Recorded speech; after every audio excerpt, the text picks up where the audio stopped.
Hello everybody, we're coming in for the first of our Halloween themed videos.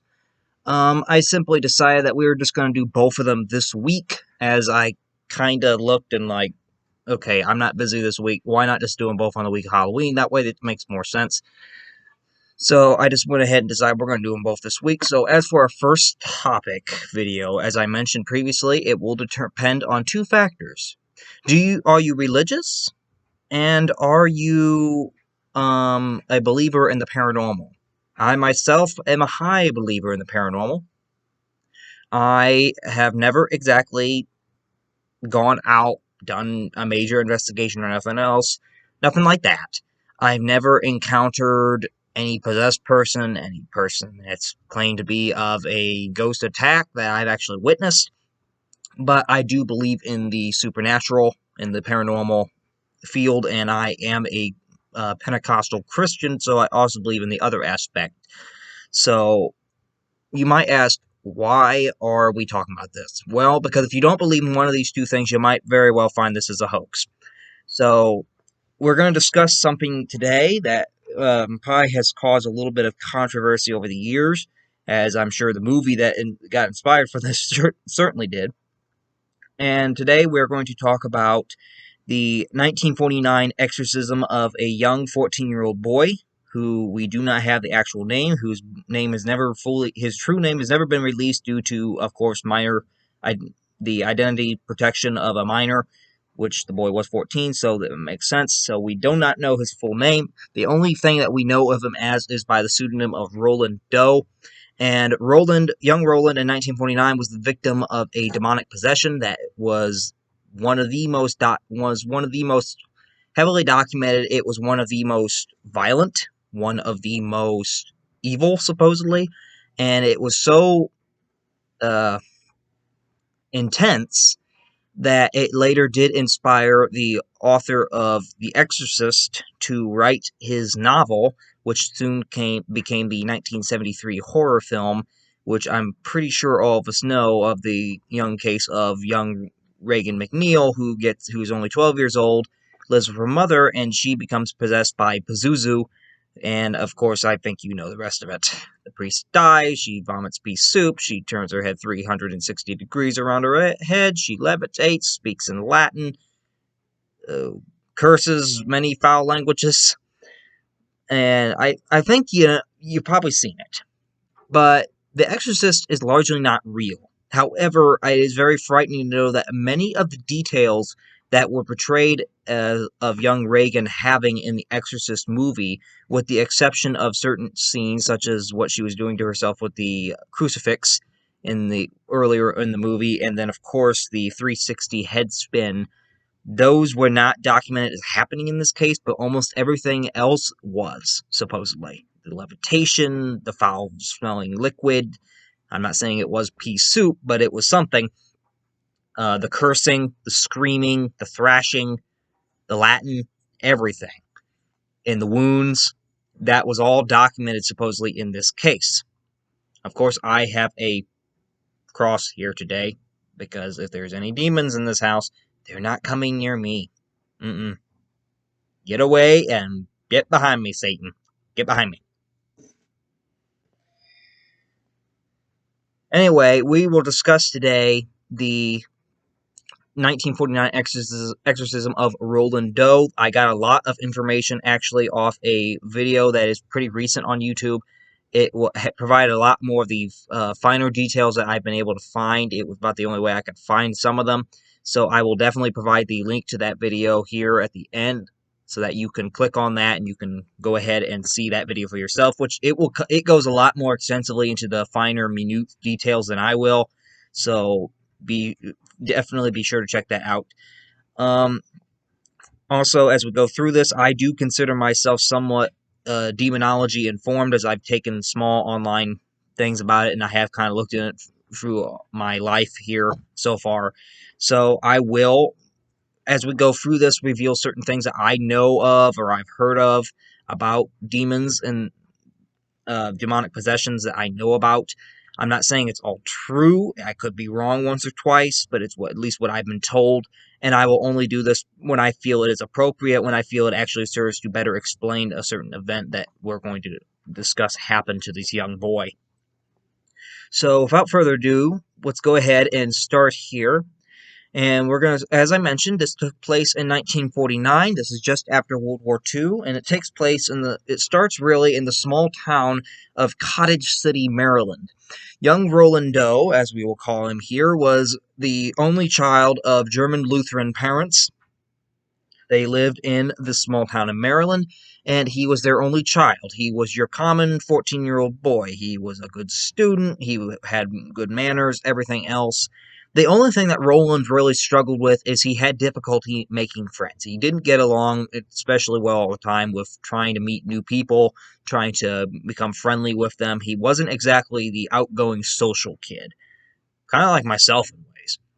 But anyway, because of this, Roland depended a lot upon his family for support, a lot upon his family for hanging out with, and everything else. And there was one family member that young Roland was especially close to, and that was his Aunt Harriet. Now, Aunt Harriet she was a spiritualist. She heavily was very interested in what happens when we die. She was very interested in the afterlife and spirits, everything. And she was a very fond practitioner of using the Ouija board. Now, before we go on here, I want to discuss the Ouija board. Ouija board, in case you don't know, which I find it hard to believe you don't, is a board that has numbers, it has letters, it has yes or no, and it has goodbye, and then it has a planchette that you will put your hand on, and supposedly, as you ask questions, a spirit, if there is one, will move this planchette by itself. Sometimes you don't even get to have your hand on it, supposedly.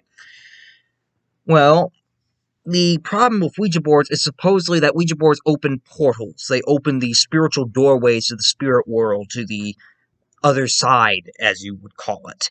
And through these portals, yes, you can get human entities, but you can also get some pretty dark, negative, and demonic entities. Just to recap, demons, fallen angels that followed Satan that were cast out with him when he was cast out of heaven. So these are the followers of Satan that followed him down to hell/earth. So the big argument with Ouija boards is that people don't know how to use them correctly most of the time, and they just think it's a game, they think it's just a silly prank, and because of this, they often end up opening something or having something attached to them that they did not intend to have. And this leads to, of course, cases of either demonic possession, demonic attachment, all kinds of things. So the argument is that Ouija boards aren't good. Ouija boards open doors. You don't use them. I myself have never used one, and I do not plan to use one, ever. I highly advise ever using a Ouija board. Don't use them. If you do, I highly implore you, when you close out your session, make sure you say goodbye. If you don't, you're running a lot of risk. So anyway, Roland's Aunt Harriet, she's a very fond spiritualist, she's a very fond practitioner of using the Ouija board to try to contact the dead. Well, young Roland is very close to her, and there's many times that young Roland would often observe his aunt using the Ouija board to the point that he eventually becomes interested and asks his aunt if he could use it, of which, of course, because she's real close to him, she has no problem instructing him how to use a Ouija board. Given the boy is 14 years old, I don't know why you would do that. Why would you instruct a teenager to use a Ouija board? Like, he's really going to know what he's doing, even if you do teach him right. Anyway, in 1949, tragedy strikes the family as Aunt Harriet dies. She dies that year. We do not know exactly what she died of. I could not find any information on what exactly was the cause of her death. So, right now, we're just going to say that she died. We're not going to go into details how. But anyway, of course, the families grieve. Their beloved family member is gone. But Roland is especially heartbroken and depressed because he had been so close to his aunt. And he is so heartbroken and depressed that he would do anything he wanted to try to speak to her again. And then it comes to Roland's mind that he has a Ouija board that his aunt had given him on one of his earlier birthdays. Roland decides to try to contact his aunt using the Ouija board, seeing if he could get a hold of her spirit and talk to her once more. And thus, following Aunt Harriet's death early in 1949, Roland begins using the Ouija board. What have we just discussed? Ouija boards open doors. What is Roland doing? He's using a Ouija board. Not good. And this is commonly where it is believed that whatever entity attached to Roland at that time, as we're calling him Roland Doe, but anyway, whatever entity Roland had attached to him, supposedly it was through using this instance where he was using the Ouija board. Kind of like if you remember watching The Exorcist, young Reagan was also using a Ouija board at one time, and she came across in contact with a spirit that she called Captain Howdy, which, of course, sounded all pleasant, sounded fine, until eventually it became quite obvious that this was not a friendly spirit, this was something of a demonic nature. So, there's a parallel in between The Exorcist and here that both the cases started out with a Ouija board, supposedly. And this is where the demonic activity starts occurring that becomes evident that something has come in, that Roland has indeed come in contact with something, although it is not his aunt. Days after Roland used the Ouija board, the family begins to hear strange sounds throughout the house. They start hearing, first it's a dripping sound. It's like water dripping everywhere. And of course you might think, like rain. Kind of like rain. And at first you might think, well, that ain't too odd. Well, think, it's not raining outside. Why would I be hearing dripping everywhere I go in the house? And in the following week, it gets worse. It intensifies. It goes from dripping sounds to thumps. And then eventually, it's coming to scratching noises. Scratching noises everywhere in the house. Everywhere. I don't know if you could actually hear that. I'm just doing it for my amusement. But anyway, there's noises that start in the house, and the family doesn't know what it is, and it gets so intense that Roland's parents, Roland's dad actually tears up the floorboards in the house, and he calls an exterminator because with the scratching noises going everywhere in the house, he thinks that maybe there's mice or rats in the walls or something. He don't know. He thinks, well, maybe we have a rodent infestation. So he goes ahead, calls the exterminator, rips up floorboards. He's trying to tear out, seeing if there's a rat or something, and they find absolutely no rodents. There's no animals in the walls. There's no squirrels either.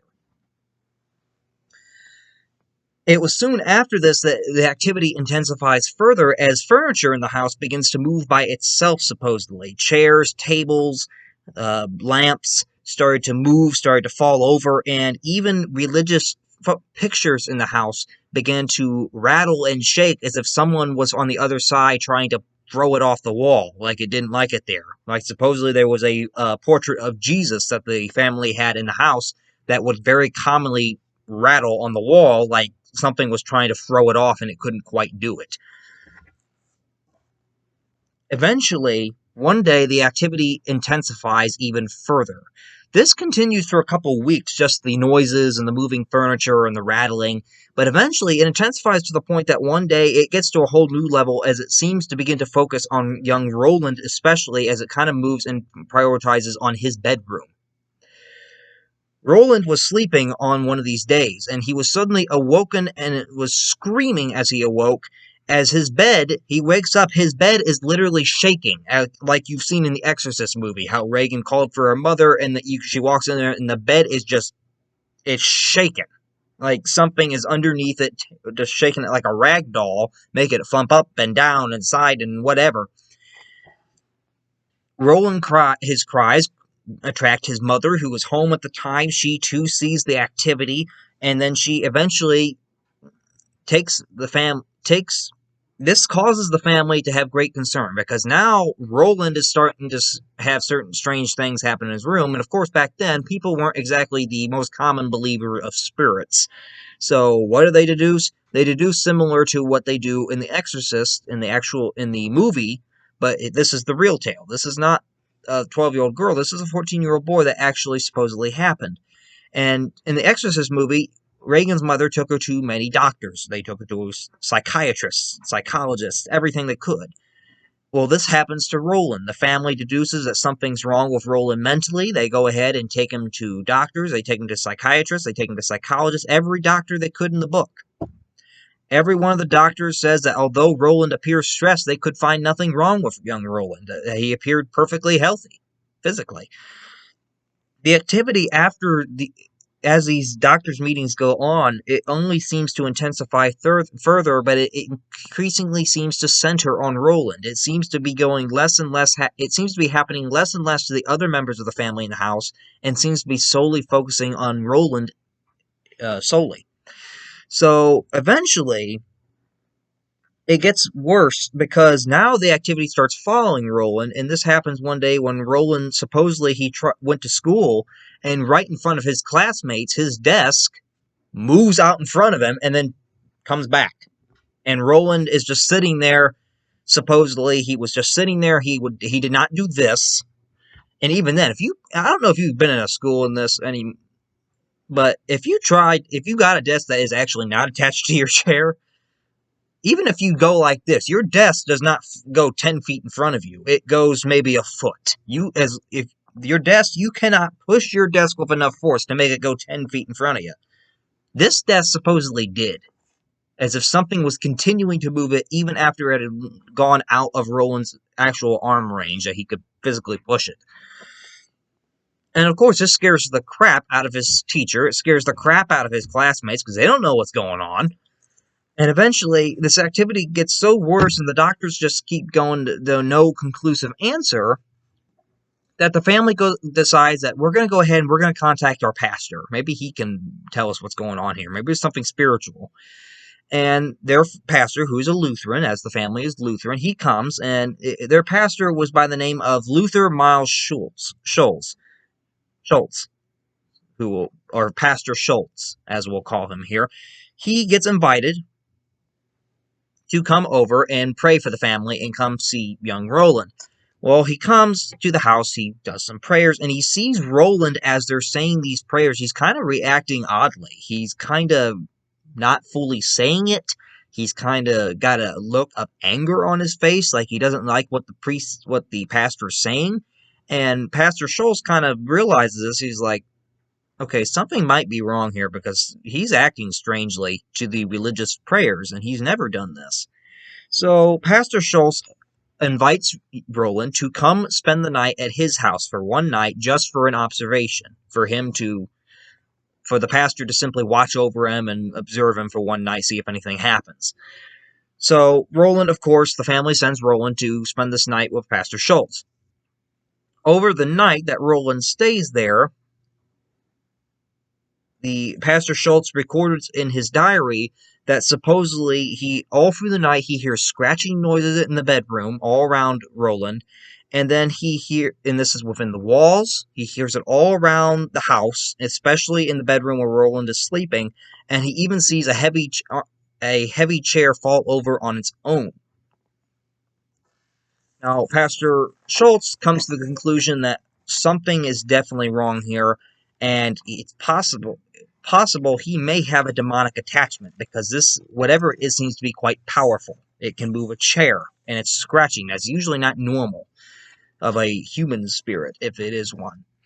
So Pastor Schultz, after this night, he suggests to Roland and his family that they take him to the Catholic Church, as he could not really do anything on his own, and he said that the Catholic Church had much more experience dealing with anything of a demonic nature than I do.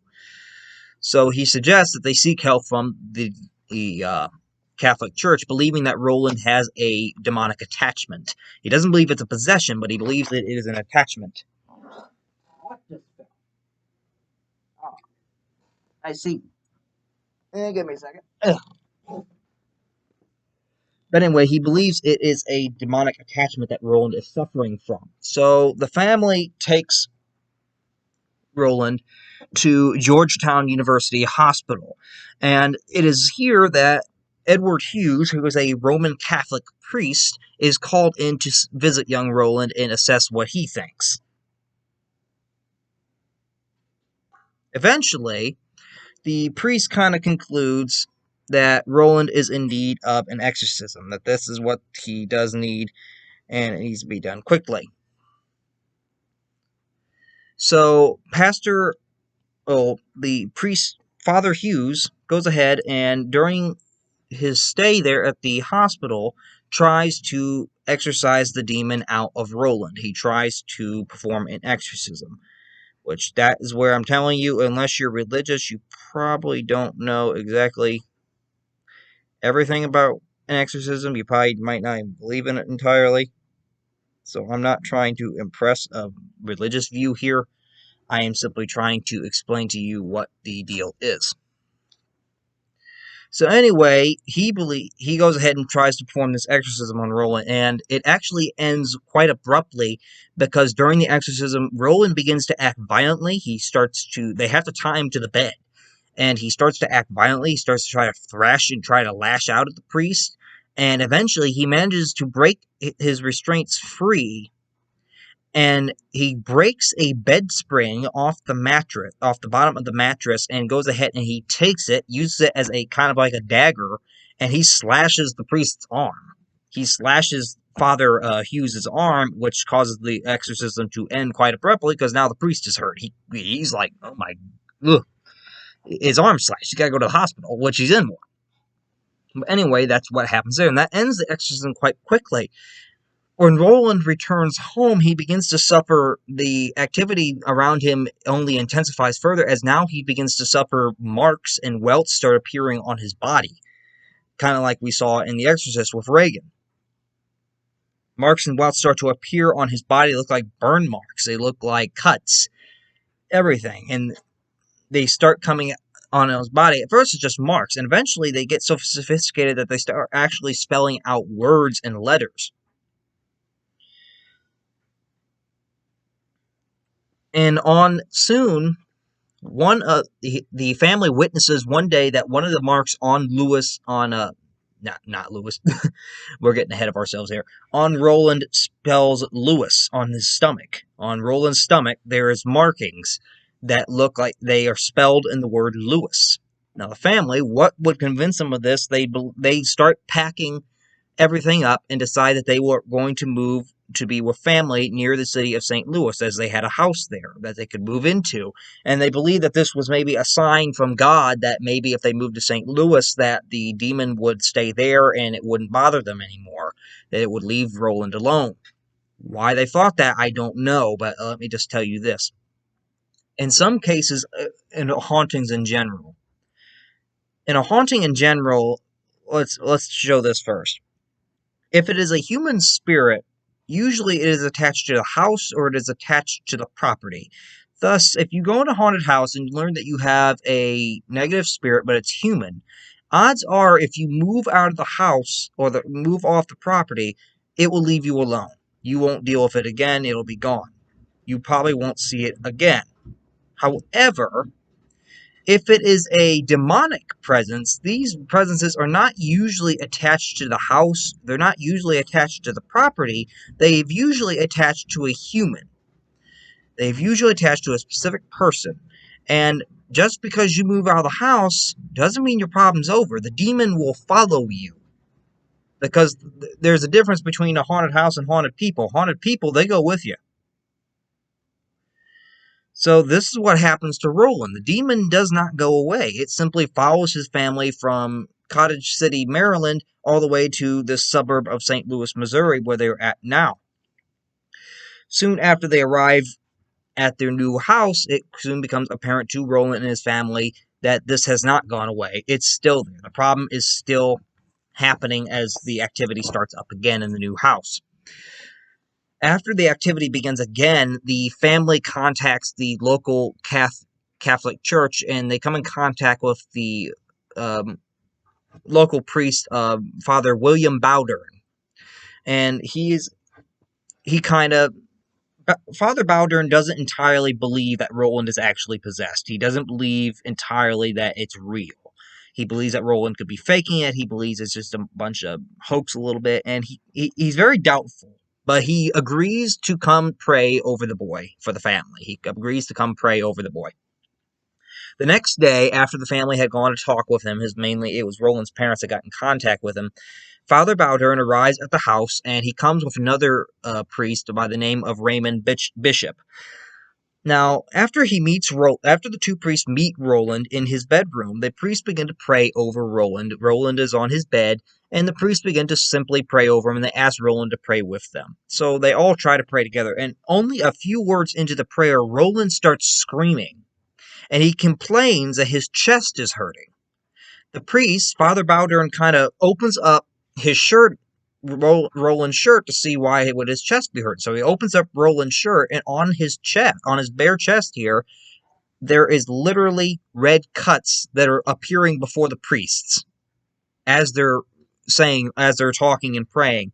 The priests continue to pray from 11 p.m. until 6 a.m. And during this entire time, they witnessed Roland speaking in another voice that wasn't exactly his own. It was much deeper, much guttural, kind of like we saw with Reagan, how sometimes she spoke like herself, and other times it was an entirely different voice that came out of her mouth. He also had an aversion to sacred objects. He seemed to react violently when they showed like a crucifix or something like that, or brought out holy water. And objects started flying around the room, being tossed off shelves and stuff like that. And even as back in the old home, his bed was shaking during the entire prayers. Bowdern becomes convinced after witnessing this that there is indeed a demonic possession of the boy and that he needs to have an exorcism done. And thus Bowdern asked permission from the Catholic Church in order to have it done, and eventually he gets this permission from the Archbishop of St. Louis, who grants Bowdern the permission to perform the exorcism, but he on one condition, and that condition was that he had to document everything in some form for the church to be able to read over or see. Which Bowdern did this through his diary. He would document everything that happened every night that they would come try to do the exorcism. He would document later on. He would write down in his diary what happened on each night. Now, this happens over a period of 28 days. Over the first 5 days, this actually happens in the house that the family had moved into, and Father Bowdern and Father Bishop began their exorcism for the first 5 days. It is just Father Bowdern and Father Bishop, and they're in the house that the family lives at. For the first 3 days, the priests attempted to exorcise Roland, eventually to the point that they believed they had actually gotten it out of him. They believed that it had left, but it was later evident that it had not quite worked to a degree. During this time, Roland was documented as speaking perfect Latin. The boy was not fluent in any other language but other than English. He had never taken a foreign language class, let alone had he ever taken a Latin class. And it is very common for a demonically possessed person to know Latin, as this was really the ancient language of the Catholic Church. This was really the first language that a lot of the early starts of the church were, because of course Latin was the language of the Romans. The whole Christianity began in the Roman times. But anyway, during this time, Roland was speaking Latin, which he was never fluent in or he had spoke previously. He was also commonly flaring out with strength that Father Bowdern noted in his diary was beyond his age. He was quite powerful. He was quite strong enough that it took his parents and the priest to restrain him in the bed. A 14-year-old boy should not have enough power that it takes 4 adults to restrain. He should not. And at night, after the priest would leave, after they would be done with the exorcism for the night, instead of going to sleep, for some reason, Roland would commonly be screaming. He would be commonly just flailing out and screaming to high heaven. On the 4th day, the priest left after they believed they had finally driven the demon from Roland. As things had calmed down, Roland had not had any kind of reaction. They had believed that, okay, we succeeded. The demon's gone. The exorcism worked. Only to be called back later that night at 11 p.m. because of the factor that the boy had again woken up in a scream of fits. He was flaring about, and this time he was getting quite violent. So the priests return. They finally get to the house around 3 in the morning, and as soon as they enter the room, Roland is sitting upright in the bed, and he is insulting the priests as they walk in. He's cursing them. And this only intensifies over the next 2 days as Roland gets increasingly violent as the priests continue with the prayers. And at one point, he even, on top of his screaming and his insulting, he even starts barking like an animal. Roland, animal-like bark is coming out of this kid's mouth. That is not normal. By day 5, Roland had become so violent that it was starting to impact his family's well-being, especially his mother, especially his parents. And Father Bowdern agrees and kind of comes to the conclusion that maybe we need to take him somewhere else to complete the exorcism, to do this somewhere else where it won't disturb the family so much. And they decide that they will take Roland to a nearby hospital that is run by Jesuits. So on day 6, they take Roland to the Alexian Brothers Hospital, which is no longer there in St. Louis. It was demolished and razed long ago. And he was placed in a small private psychiatric room to himself due to how violent he had kind of become. They didn't want to risk putting him in a room with another patient. They wanted him to have a room by himself. That way he wouldn't be hurting anybody. Bowdern and Raymond returned soon after on day 7. They return along with two other priests, and one of them is the name of William Halloran, and he is mainly there to help try to restrain Roland and to kind of talk and counsel him when he's actually himself. Over the next 22 days, the priests continue with the exorcism rites. And it is just nonstop. The priests pray and pray and pray, but this demon will not leave. It just intensifies further. Roland increasingly gets more angry. He gets stronger.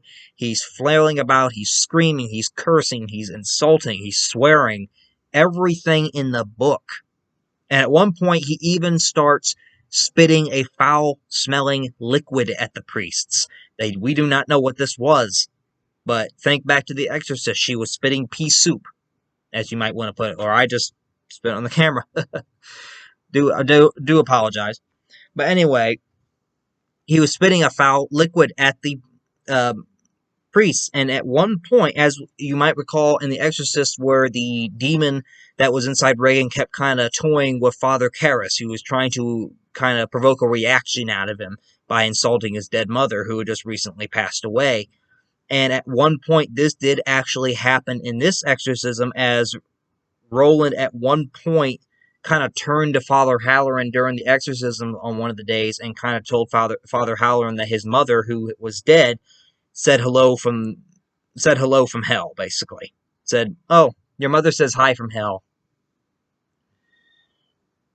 Yeah, this is a demonic entity. During one of the future days that happens, Father Halloran really got a lot of torment a little bit from this demon, as not only did he get told multiple times that his mother was saying hi to him from the depths of hell and that he should come join her and everything else, but at one point, on one of these days, when Father Halloran kind of had somewhat loosened his grip on restraining Roland, he had loosened it just enough that the entity that was in him kind of used Roland's body, punched Father Halloran in the face, and actually broke Halloran's nose by doing this. So, of course, that ended the exorcism rites for that day, and they came back the next day after they had kind of gotten Halloran some medical treatment. Roland, at one point during these 22 days, he asked for a piece of paper to write on. And the priests go ahead and they give him a piece of paper and they give him a pen. And on this piece of paper, he writes whatever the entity is. It literally writes on the piece of paper that it is the devil himself. That whatever this entity that was in him claims that it's not just no mere demon, it claims that it is Satan. That this is the devil. On day 27, the priests were exhausted to the point that they were beginning to lose hope that this was going to work, as they had been doing this exorcism for now 27 days and no change had really occurred in the boy. And by this point, there were skin wounds that appeared on Roland that had even said the word exit, as if it was wanting them to leave. And Roland had a very odd thing happen that day. He spoke in this guttural, deep voice that wasn't his own, so we're going to presume this was probably the demon or the devil speaking, and he was saying, "You need to say one more word, but you never do say it." And all the while, he's smiling this evil-looking grin while he's saying it to the priests, and the priests are puzzled. At the same time, they're fearfully like, "Wait a minute, what are you talking about? What do you mean we're forgetting a word?" And eventually, after they had concluded the exorcism rites for that day, they later conclude and come to the realization that Father Baldern, who was kind of leading the exorcism, he had been repeatedly forgetting to say the word Lord in the prayers. And this scared the crap out of the priests because they realized, okay, we had not noticed that, and that demon noticed it. How does he know that?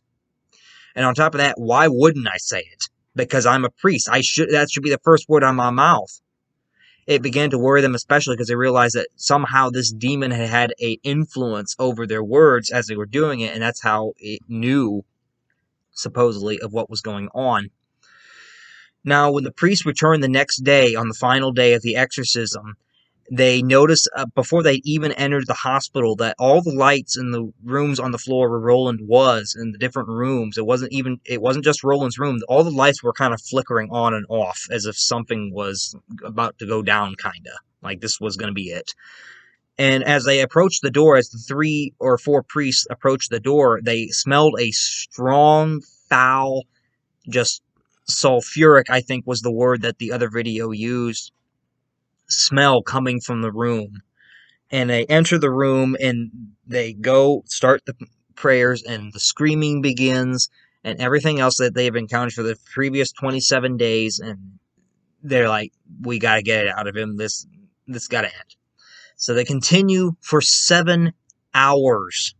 7 hours. They go in at 11 p.m. at night.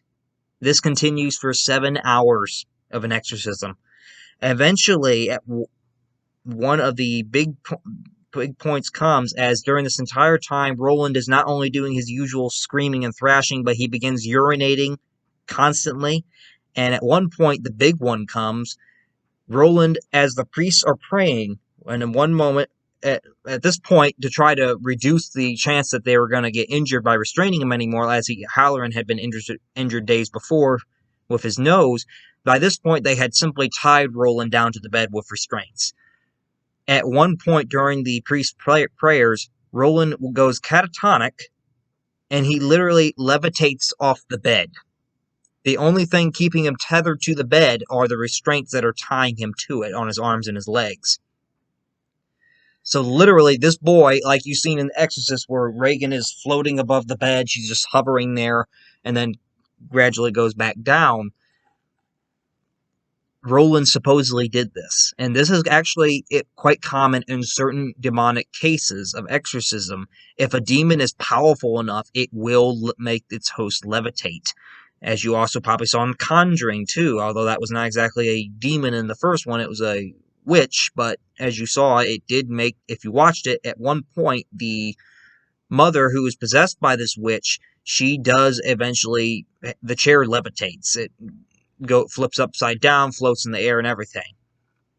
But this is quite common in demonic cases that are involving a particularly strong demon.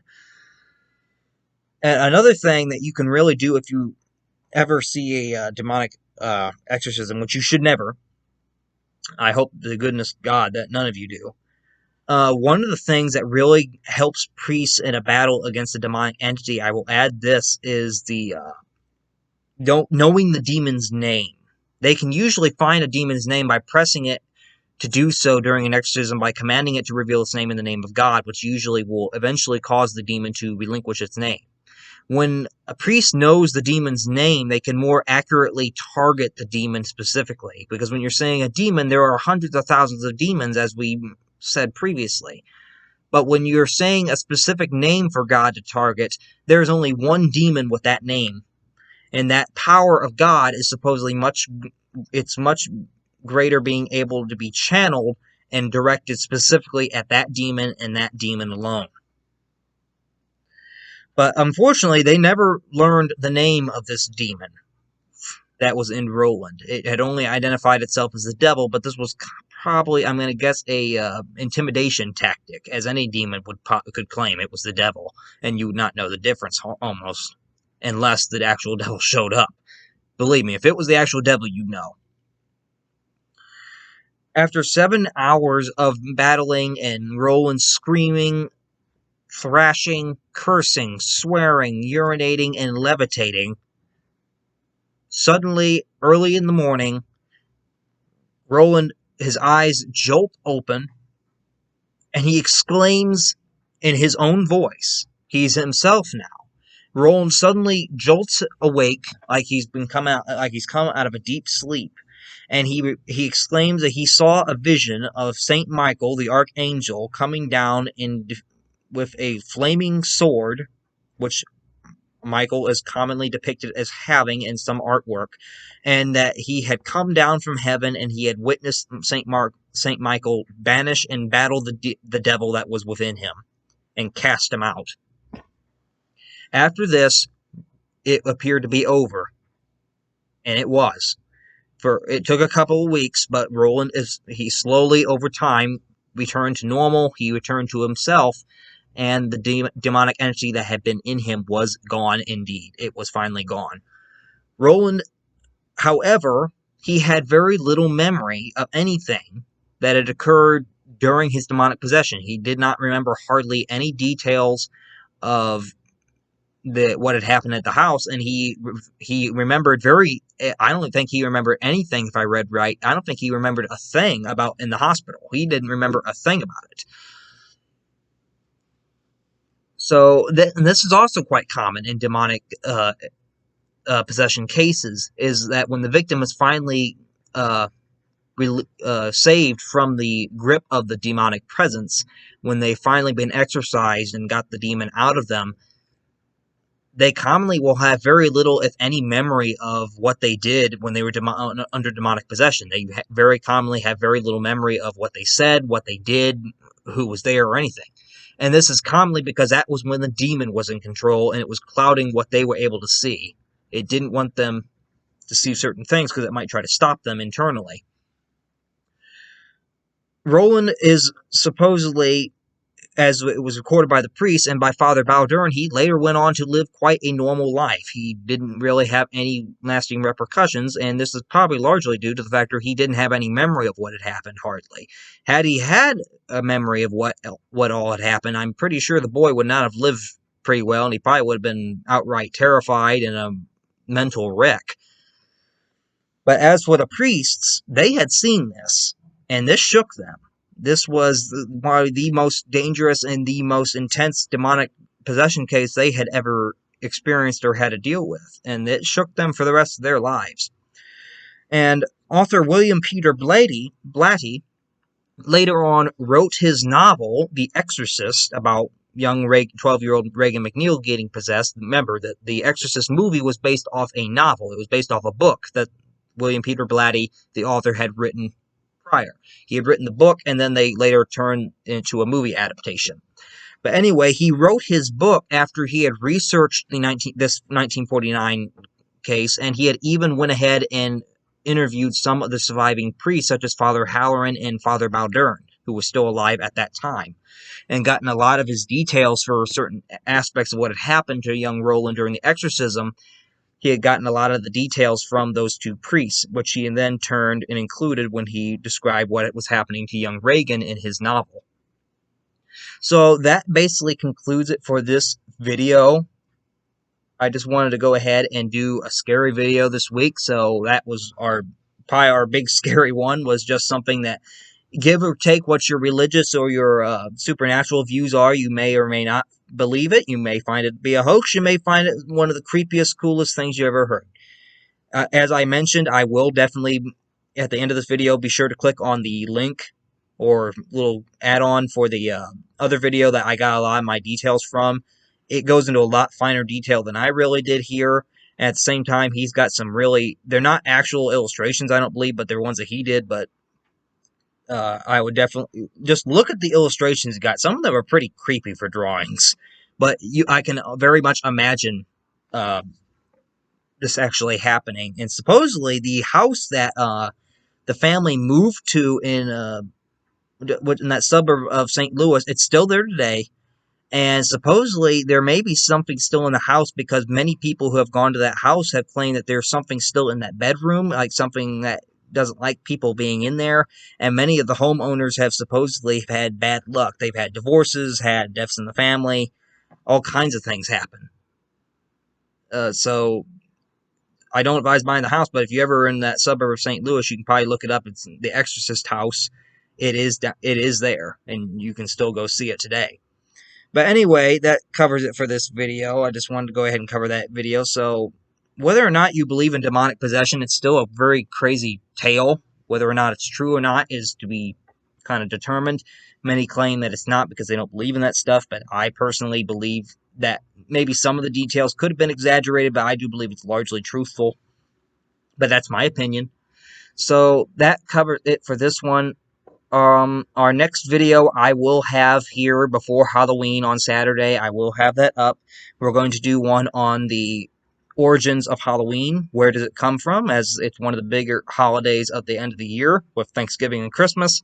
And we'll go ahead and just do a video of here of where does Halloween even come from? Because it's not like Christmas or Thanksgiving where we know their history. Like on Christmas, it's the birth of Jesus, or Thanksgiving, it's when the Pilgrims came and had their first big harvest feast with the Native Americans for goodwill and good thanks for surviving the year in the New World. But Halloween, we really don't learn the history of it, and I feel that we probably need to touch up on it and just see where exactly does this tradition come of this day of creepiness and spookiness and everything else.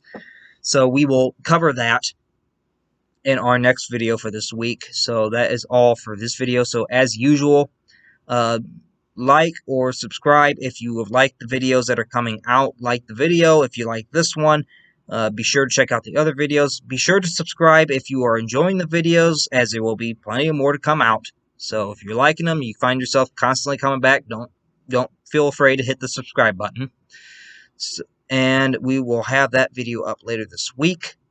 And again, if anyone has any ideas, feel free to get them to me at any time. I always just put that out there anyways, even though I know it's probably never going to happen. So anyway, that concludes it for this video. So hopefully everyone has a good rest of their day.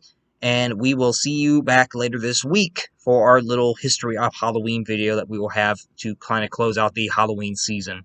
So may God bless you all, and definitely be staying safe, and don't go play with Ouija boards, kids. No Ouija boards. None.